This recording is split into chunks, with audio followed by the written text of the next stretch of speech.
Hey everyone, ready to dive into something kind of unsettling? We're going to explore gaslighting today. It can really sneak up on you. That's why we're doing this. We'll give you the tools to spot it and deal with it, whether you've been through it or just want to understand it better. It's interesting. Gaslighting is often talked about with romantic relationships, but it can actually happen anywhere there's a power imbalance. That's so true. We hear about it with partners, but it can totally happen with family, friends at work, even mentors. Exactly. So if you're thinking gaslighting, nope, never happened to me, I'd say think again. These tactics can be so subtle and sneaky you might not even realize it's happening. Okay, so let's back up a sec. What is gaslighting, really? What makes it so effective? Well, at its heart, it's psychological manipulation. Someone makes you doubt your own sanity, your memories, even how you see reality. It's like they slowly chip away at your confidence and sense of self until you don't even trust what you know is true.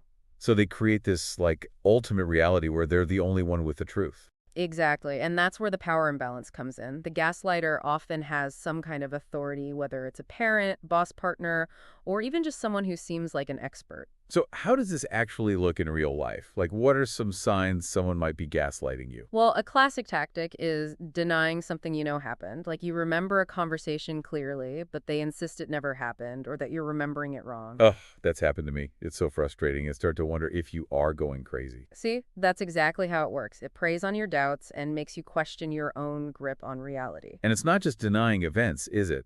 They also downplay your feelings. Oh, absolutely. They'll say you're overreacting, being too sensitive, or making a big deal out of nothing. It's a way to make you feel like your emotions are wrong or unjustified. Like they're trying to make you feel small and insignificant. Exactly. And over time, that can really damage your self-esteem and your ability to trust your gut. Okay, so we've got denying events and minimizing feelings. Any other tactics to watch out for? Shifting the blame. They make it seem like you're the problem, even when it's clearly them. It's like they flip the script and make you feel responsible for their bad behavior. Exactly. And I can be really effective, especially when there's already a power imbalance. The victim might start to believe they need to change or apologize, even when they've done nothing wrong. You know, hearing you describe all this, it really hits me how subtle and sneaky gaslighting can be. It's not always screaming or obvious aggression. That's a key point. It often flies under the radar, which makes it so hard to spot and deal with. Okay, so we've got the tactics: denying, trivializing, and blame shifting. But why does it work so well? What makes it stick? Well, one reason is we want to trust the people we're close to. We want to believe our loved ones, our mentors have our best interests at heart. So we give them the benefit of the doubt even when things feel off. Right. And the gaslighter uses that trust to manipulate you. They might even make you feel guilty for questioning them, like you're being disloyal. It's like they're using our good intentions against us. Exactly. It creates this really confusing experience. You start to feel like you're losing your mind, that you can't trust your own judgment. And to make it worse, gaslighting often happens alongside other types of abuse, doesn't it? Oh, absolutely. In domestic violence, for example, it's used to isolate the victim, make them dependent on the abuser. It can even make it harder to leave because you've been made to doubt yourself so much. So it's a tool for control and manipulation, especially in abusive situations. Exactly. It's about power and breaking down the victim's sense of self-worth.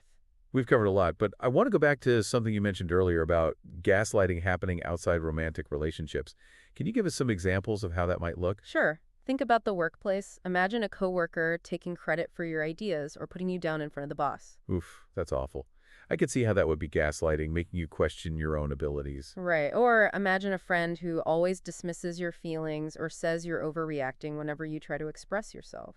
So it's not always huge blowups. It could be these small, everyday interactions that wear you down over time. Absolutely. That's why it's so important to pay attention to these tactics and trust your instincts. If someone constantly makes you feel confused, small, or like you're walking on eggshells, that's a major red flag. It's crazy how gaslighting can be like built into our societal norms. Right. It's like, how do you even separate the manipulation from all the messages we get about how we should act? Exactly. And this is where things get really wild because gaslighting doesn't just exist on its own, right? It feeds off of existing biases and stereotypes, makes certain groups way more vulnerable. You're talking about how gaslighting can target people based on gender, race, class, all that. Exactly. Think about gender stereotypes, for example. Women are often labeled as emotional, irrational, or too sensitive. Now imagine a gaslighter using that against them. Oh, wow. So they could just dismiss any concerns as hysteria or accuse her of overreacting even when it's a serious situation? Exactly. And those stereotypes are so ingrained that it's hard to push back. She starts to doubt herself, wonders if she's being unreasonable. It's like those messages from society become another layer of manipulation on top of everything else. Exactly. And it's not just gender. We see it with racial stereotypes, too. People of color might be gaslighted into questioning their own experiences with racism.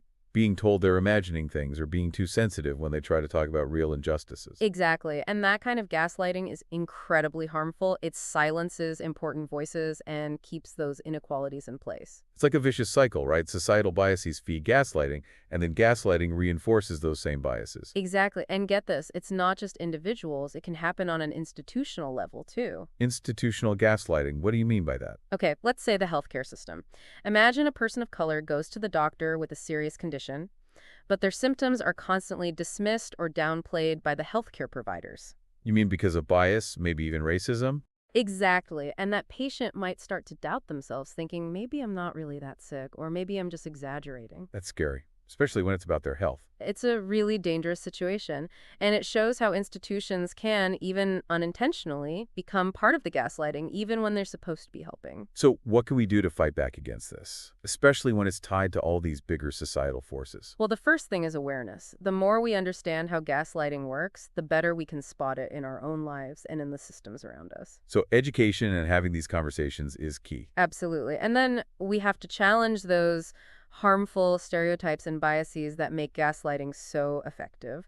We need to build a culture where people feel safe speaking up about their experiences without being dismissed. That sounds like a huge task, but it's so important. What about people who are dealing with gaslighting right now? What advice would you give them? The most important thing, trust your gut. If something feels wrong, if someone is constantly making you question yourself, don't ignore those feelings. It's about honoring our own perceptions and experiences, even when someone else is saying they're not valid. Exactly. And seek support. Talk to friends, family, a therapist.